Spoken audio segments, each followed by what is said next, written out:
2 is going to be our passage for today. I'll let you guys get there, and then I will open us up in prayer.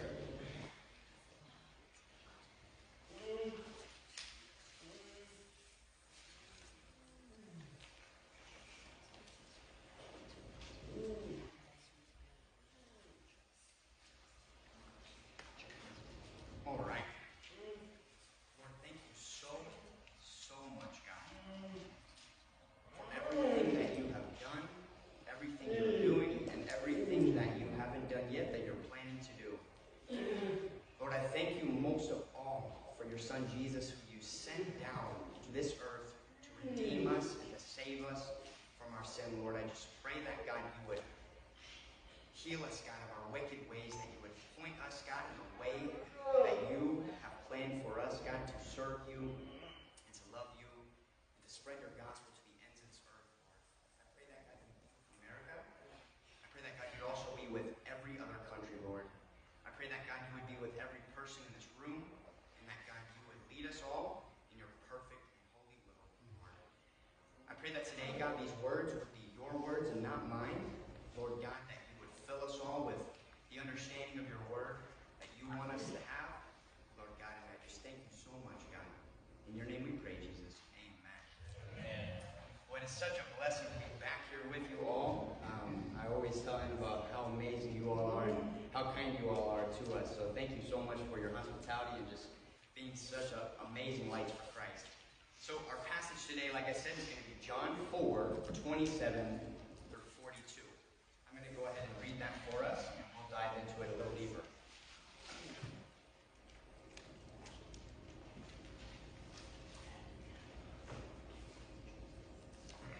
Just then, his disciples came back. They marveled that he was talking with a woman. But no one said, "What do you see?" or "Why are you talking with her?" So the woman left her water jar and went away into town and said to the people, "Come, see a man who told me all that I ever did.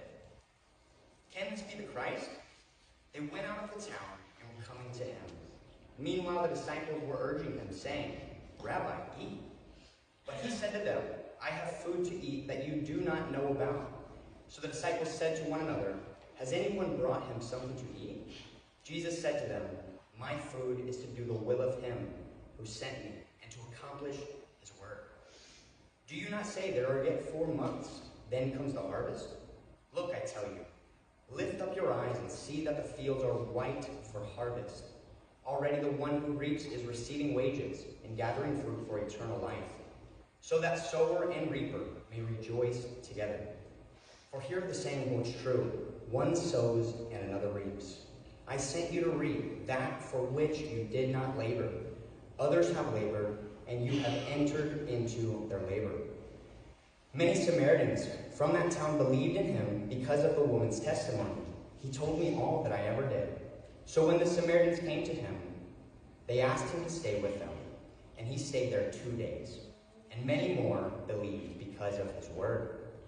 They said to the woman, "It is no longer because of what you said that we believe, for we have heard for ourselves, and we know that this is indeed the Savior of the world." And so we're going to dive in a little bit deeper. I know a story of a boy. When he was 12 years old, a friend invited him to Wildlife, a ministry focused on evangelizing middle schoolers. It was there that he first learned about who Jesus truly was. He even reached out to Jesus for the first time. But the gospel never truly took root in his heart until he was 16 years old. One afternoon, he wanted to impress some older guys at his high school. He went to their house after school to smoke marijuana. What he didn't know was that his life was about to change forever. He had a seizure. He was rushed to the hospital. He almost lost his life. He was so disoriented that he forgot his own name. By God's grace, he came to and eventually made it home safely that day. But that moment set the course for what came next. After this, a series of spiraling choices through high school, he was brought to his lowest point. The Lord deeply convicted him of his sin. He felt genuine remorse, fell to his knees, and cried out for forgiveness. He asked God to take his broken life and make him into who he wanted him to be. From that moment forward, the Lord gave him a new heart and began to change his desires from sinful ones to those that honored him. That boy was me. Ever since that day, I have dedicated my life to serving Christ and telling others of his love for them. Now, in John 4:27 through 42, we meet someone else who has been transformed by God and has become an evangelist. The title of today's sermon is From Outcast to Evangelist. And so, she carried the shame and the isolation, the guilt of her past. And what the world wanted to do was pin her down and prevent the gospel from being spread to the ends of the earth. But God had a different story for me, for the Samaritan woman, and for everyone in this room. He wants to use your testimony to spread his gospel to the ends of the earth. And so as we go through the text today, I want to walk us through this passage by asking 4 key questions. These questions are derived directly from the text. This is what Jesus wants us to learn from this text and how he wants us to apply it to our life.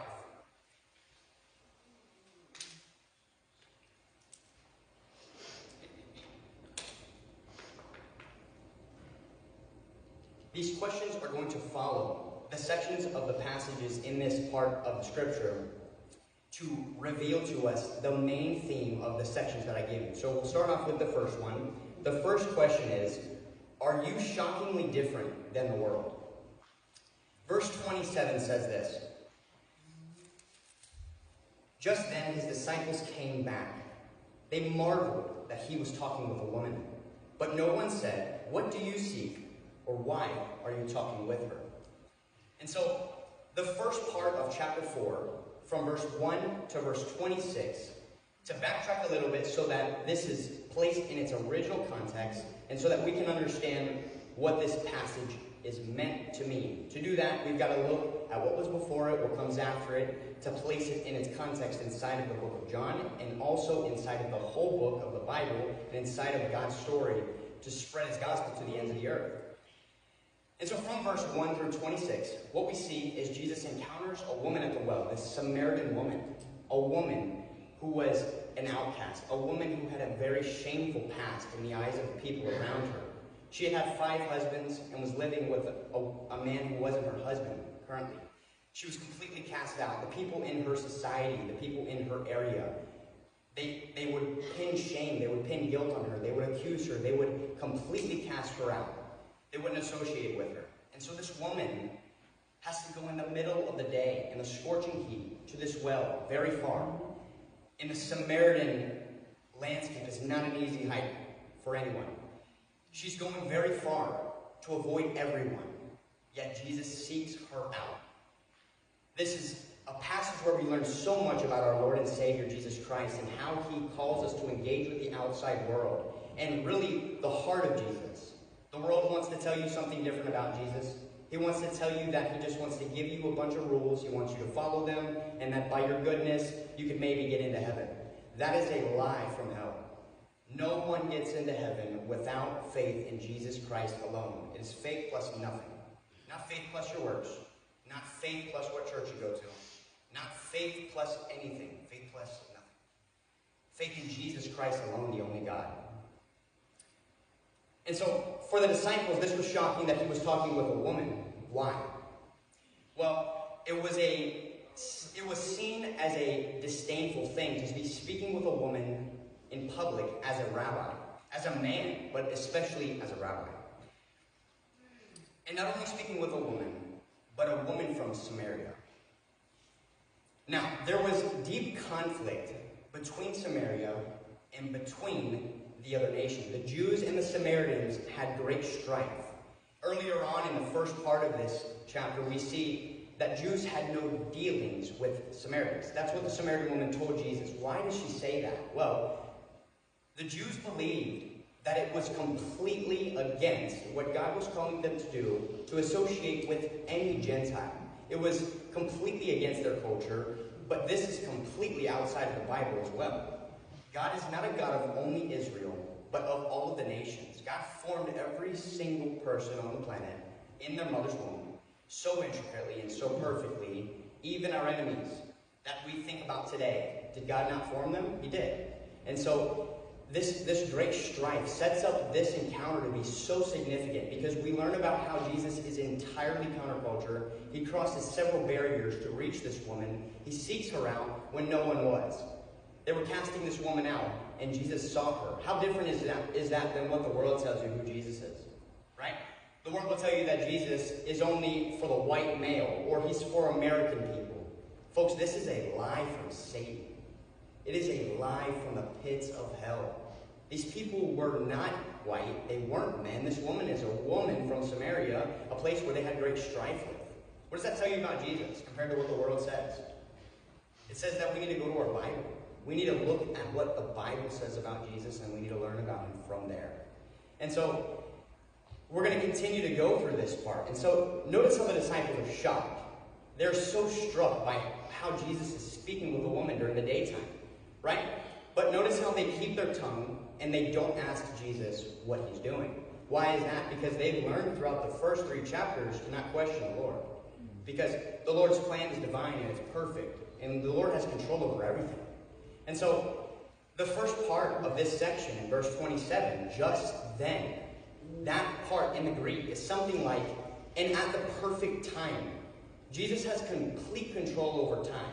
Notice that if he would have arrived at that well 10 to 20 minutes later, the woman wouldn't have been there.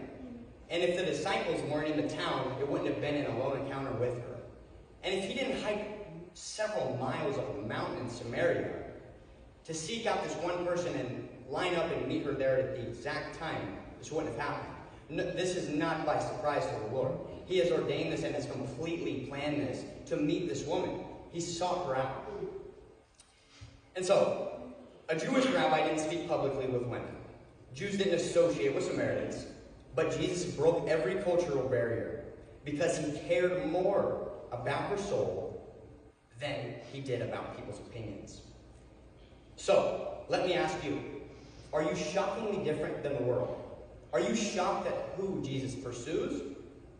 Or is the world shocked by who you're pursuing in love of Christ? Which side of that are you on? Because if you're shocked by the people the Lord pursues, if you're shocked that the Lord pursues the afflicted, or the 16-year-old boy who has gone out to smoke marijuana to impress his friends, if you're surprised by that, read your Bible again. Because the Lord loves everybody. He loves everybody. He doesn't love the sin. He loves the sinner. He came to die for sinners. He came to die for the sick. And so, which side of that coin are you on? Are you shockingly different than the world? Christians are supposed to be set apart. We're not supposed to fit into the flock. If you notice that God sets people apart in the world, and they don't fit in, they're not like the others. They're set apart. Now, another question. Do you notice the outcasts? The disciples almost missed it. Are we going to? This is a call to all of us to understand who's around us. We need to lift up our eyes like Jesus says. We need to see the people around the room. Are we getting so busy in the things of the world and the things of the flesh that we're not paying attention to the mission right in front of us? The mission may be in your home. The mission may be in your work. The mission may be on your baseball team. The mission may be in college. The mission may be at the diner down the street on a random Tuesday afternoon at 8 p.m. God has a mission everywhere. If we lift up our eyes, there's people all over the world who are ready to hear of his good news, and they need it. They need it. We all need it. It's the greatest need anybody has, is to know Jesus as their personal Savior. The days are continuing to grow more and more and more evil as we see around the world. We see that every single passing day. It's not going to get any better until Jesus comes back. And that's not to scare everybody, but we as Christians, we have the Lord. And what great a light we have in this world. That the world's darkness could never drown out the love of Christ. It could never quench the light of Jesus. God sent his Son into this world to save every single person, even the ones that we don't want to pray for. Our flesh gets in the way often. We have to pray for everybody. Jesus said to love your enemies.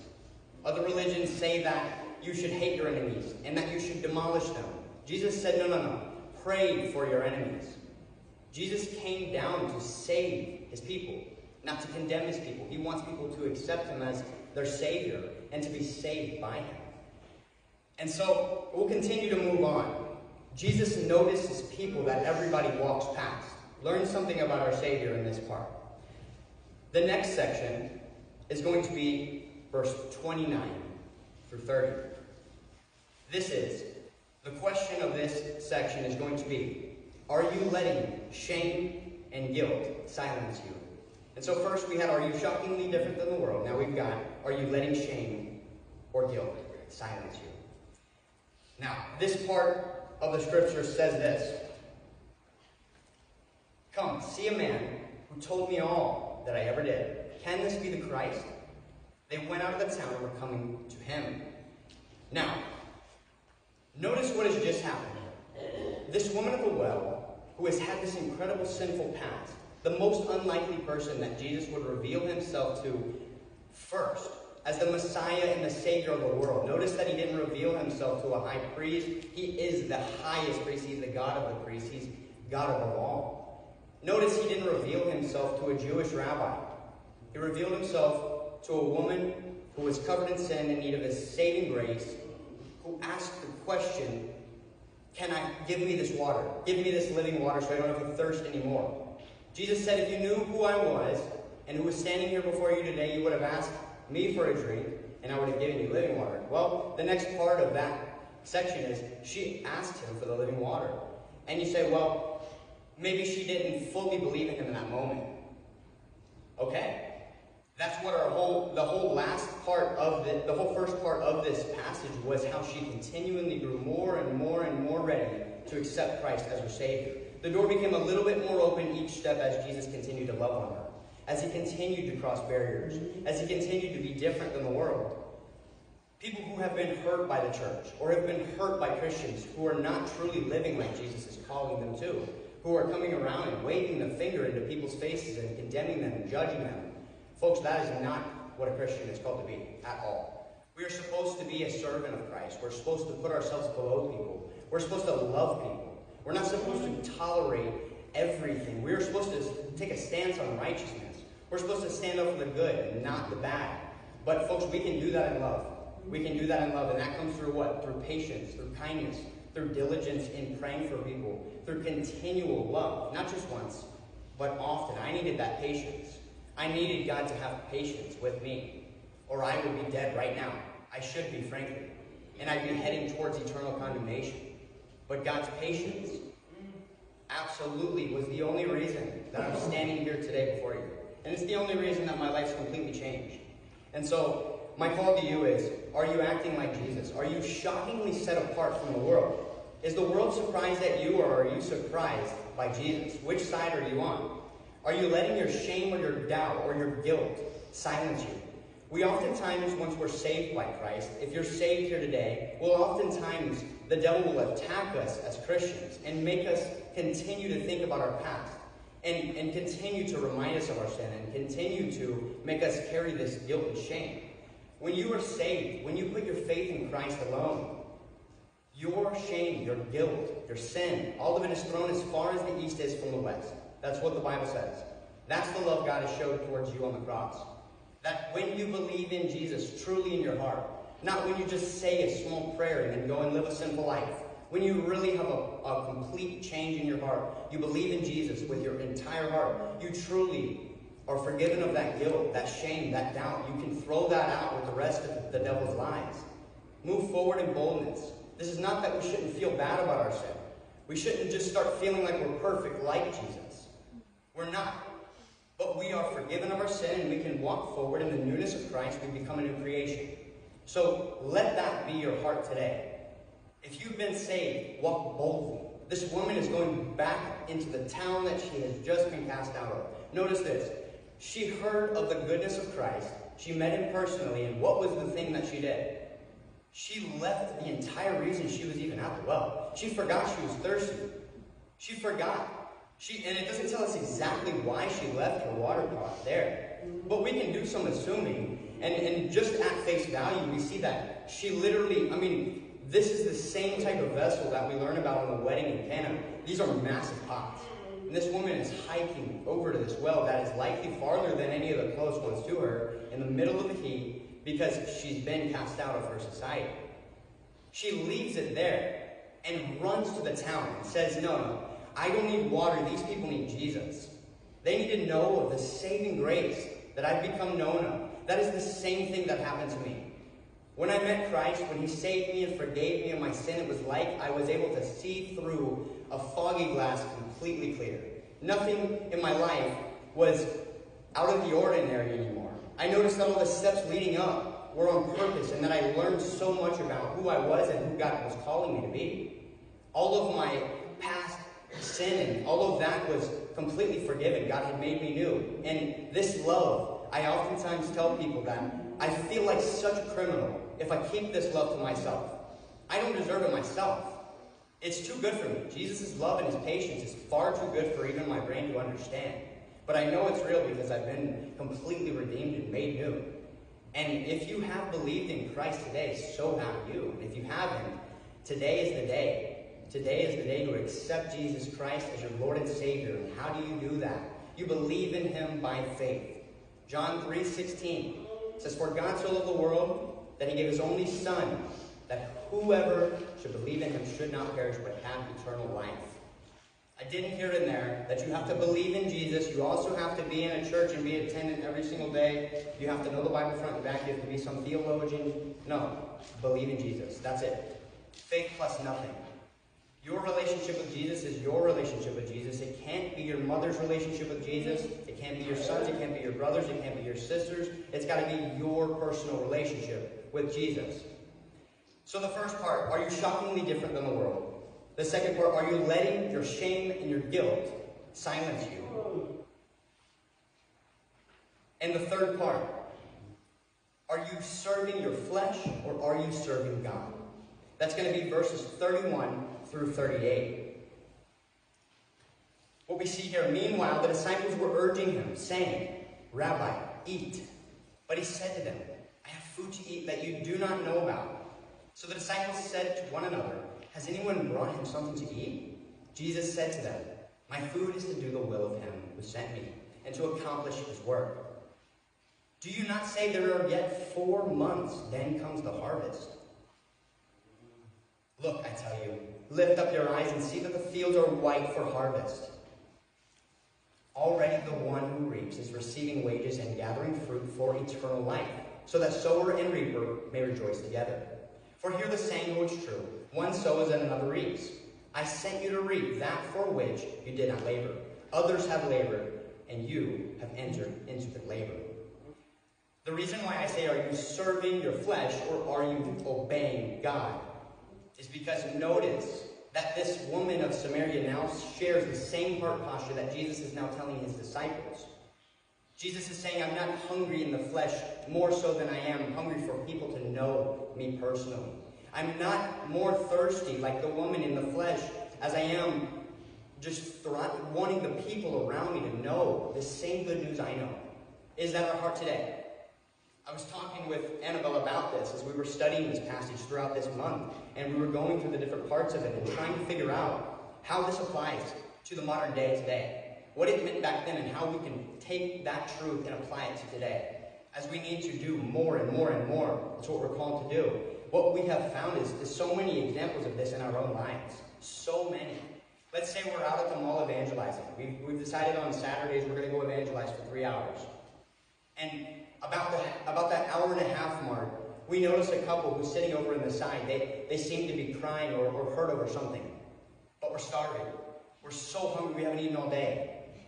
Yet we see these people walking out of the store and they're just hysterical. What are we going to do? Honestly, it's that practical. Really. Go and share the gospel of Christ with them. I promise you, if you seek first the kingdom of God, all these things will be added to you. If you seek first the kingdom of God, all these things will be added to you. Truly. Do not let your flesh get in the way. Don't let it blind you of God's mission for you. Look up and see the people around the room. See them in your own home. See them at your church. See them wherever you are. We have to notice people. We have to be noticing people. We're not here just to thrive in the flesh. We're not here just to thrive financially. We're not here just to have a great business.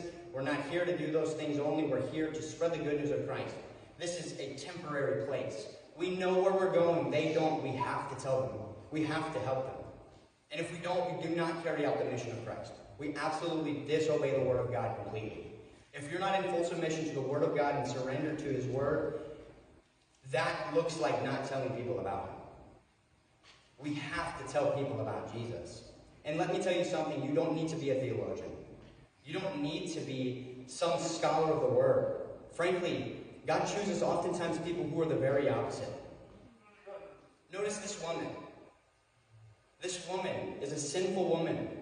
Like myself, like everyone in the room, we're all born into sin. That's what the psalmist tells us. We are only saved by Jesus. Notice this woman who God sought out, who He revealed Himself to as the Messiah for the first time. This is so significant. So significant. And this woman is like a spark in a forest that starts a forest fire. Literally just a little tiny spark. That's what you can think about this life. But notice that this woman didn't say, oh, my life's too ordinary. It's too simple. I don't know the Word good enough to go share the gospel. No, God doesn't want those things. He wants you to go and spread your genuine encounter with Christ. He wants your heart. He wants you to share your testimony. He wants you to share the miracle that He's performed in your life. And that's why I've shared with you what He's done in my life. That's what He wants. He wants genuine people who love Him. He didn't reveal Himself to Nicodemus in the chapter before. He revealed Himself to the woman at the well who said, okay, Lord, give me this water. Notice how His disciples are calling Him rabbi. Nicodemus calls Him teacher. She calls Him a prophet. This is different, much different.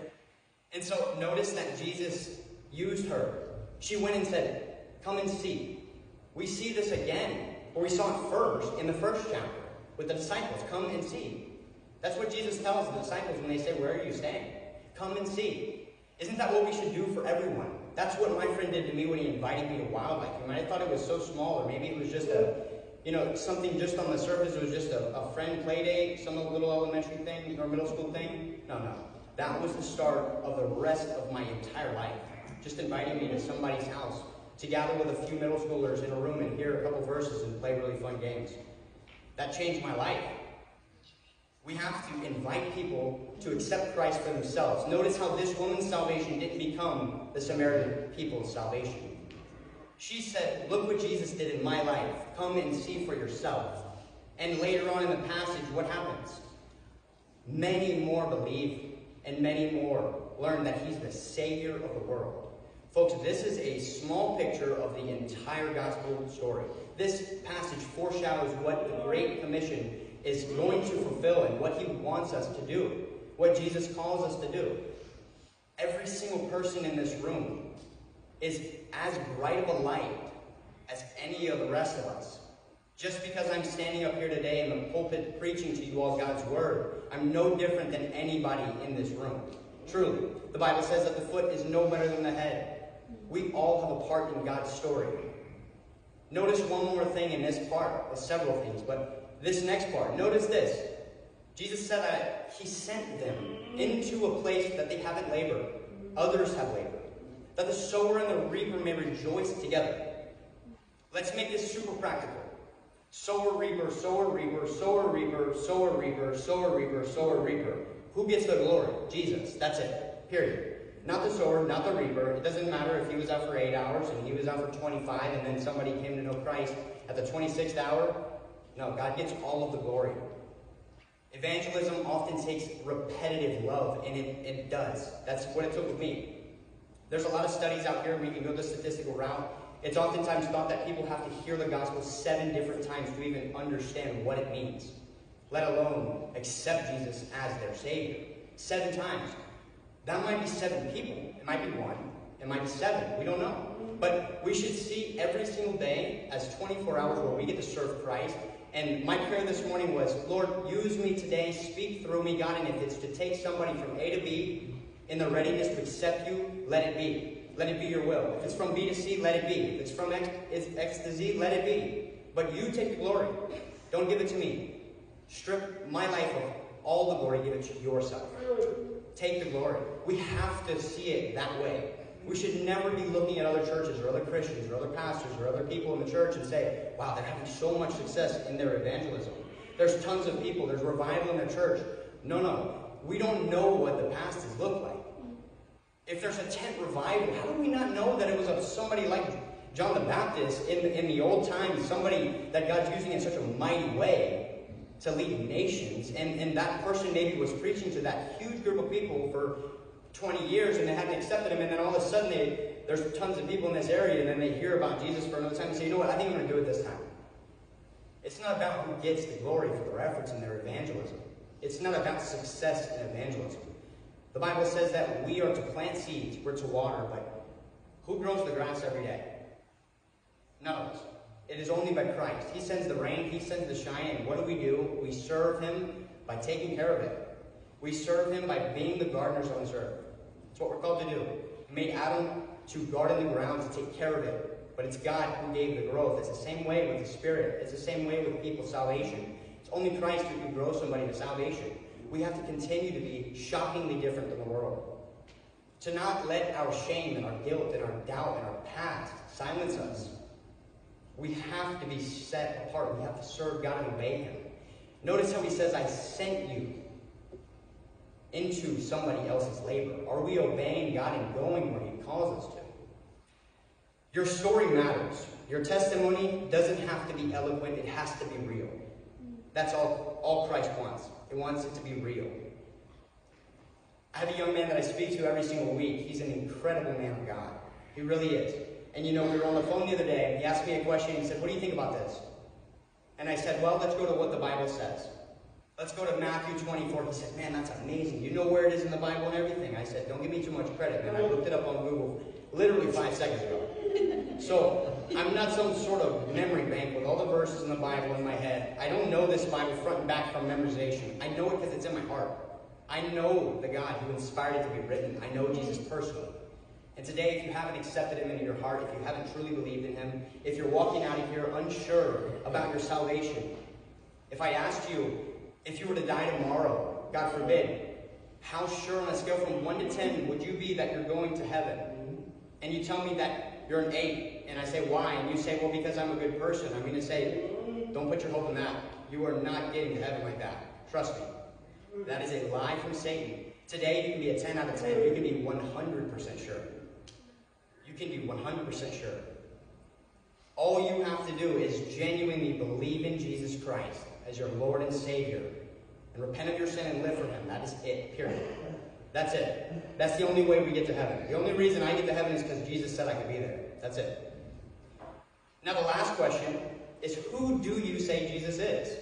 It's a question that we all have to answer. Every single one of us have to answer. We all have to answer all of these questions. We all have to. And so many Samaritans from that town believed in Him because of the woman's testimony, and then many more believed because of His word. They said to the woman, it's no longer because of what you said that we believe, for we have heard for ourselves.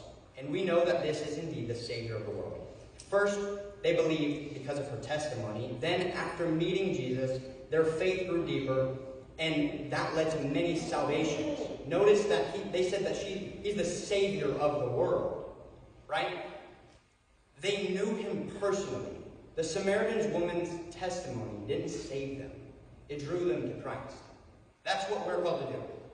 So when you go out evangelizing and you tell somebody about Christ, when you tell them the miracle God's done in your life, and you walk with your head down thinking that it didn't get anywhere, don't think that. Do not doubt God's ability to move people's heart from your story.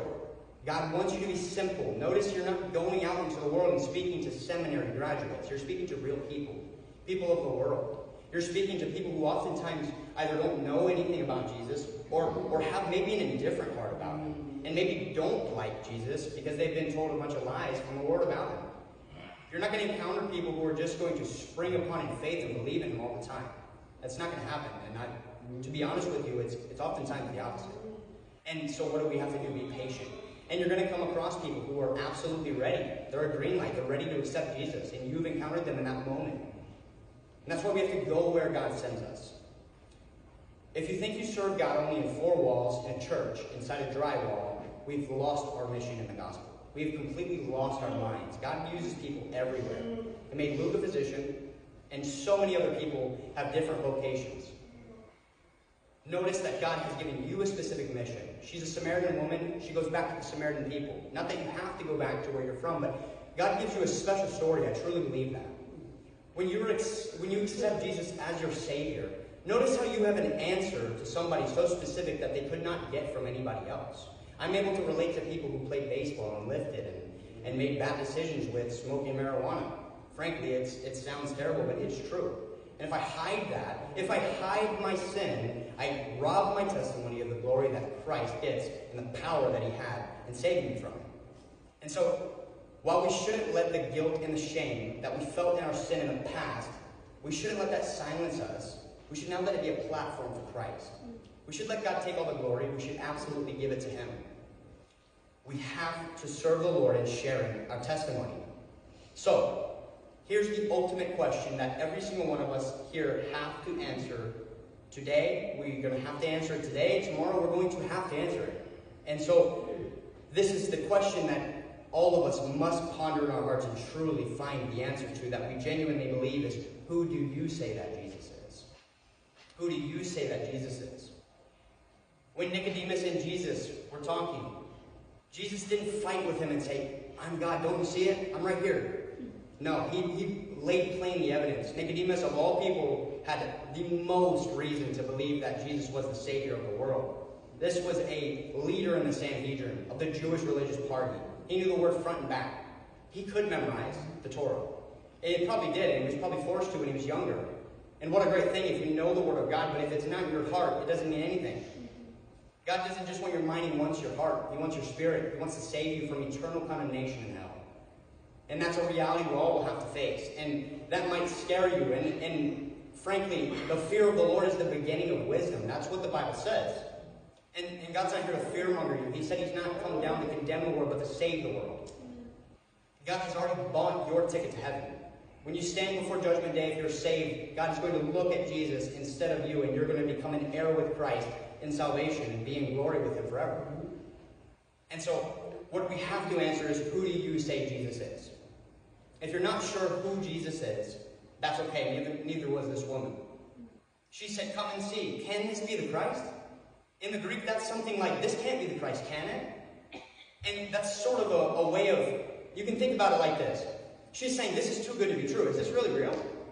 That's the same way I was when I was 16. I still think about that every single day when I look at my beautiful wife, and I think about the life he's given us and the love he's given us. But your salvation in Christ is too good to be true, but it is. There's two things, many things, but two that I oftentimes will tell people is too good to be true, and it is true, is Jesus' love for me and the way that he saved me and my beautiful wife. And so, but I'm here to tell you today that Christ has planned for you the same thing he had planned for me. He wants to save you. He hung on that cross for you, for everyone that you know, for your enemies, even for the people that hung him on the cross. That's hard to hear sometimes in our flesh, but it's true. And we must accept that and pray for our enemies. We must. And so, do you know him as the Savior of the world, like these people? But more importantly, do you know him as your personal Savior? Your testimony can point people to Christ, but they must meet him themselves. One story, many lives. Notice that the Samaritan woman left her jar behind because she had found living water. She ran to her town, told her story, and many believed. I was that boy who nearly lost his life at 16 years old, but Jesus saved me and gave me a new heart. He called me to serve him. My story is just one example of what Christ can do with a broken life.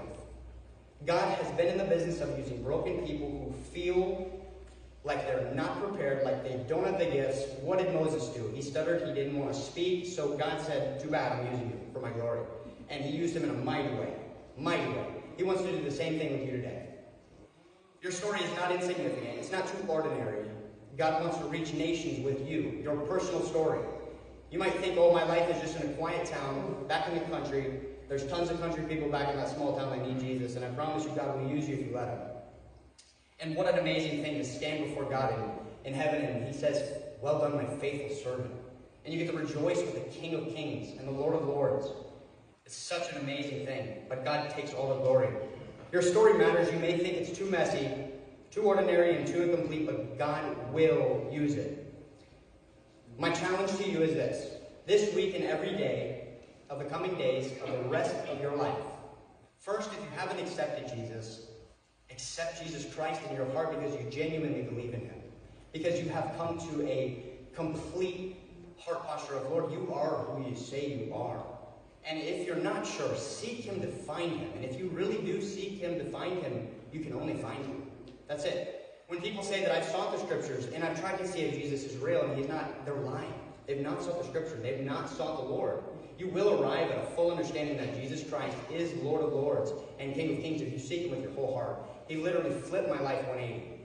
I used to speak more cuss words than I spoke normal words. Truly, I was that man. I was the black sheep of my area, and I led people in sinful ways before I knew Christ. I was the hardest person to raise in my family, I guarantee it. You can ask my mom after the service. I was the hardest kid to raise. It truly was. And this is not to make light of anything. It's true. Really, God can do anything. He can do a miracle. He's doing them today. He continues to do miracles. So this week and the rest of your life, who can you share your come and see with?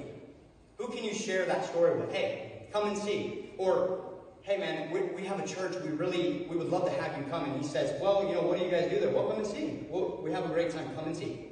Come and see for yourself. Who can you share that with today? One invitation, even to a 12-year-old, a 16-year-old, whatever it is, even if it's to a Wildlife middle school group, might be the difference of their entire life.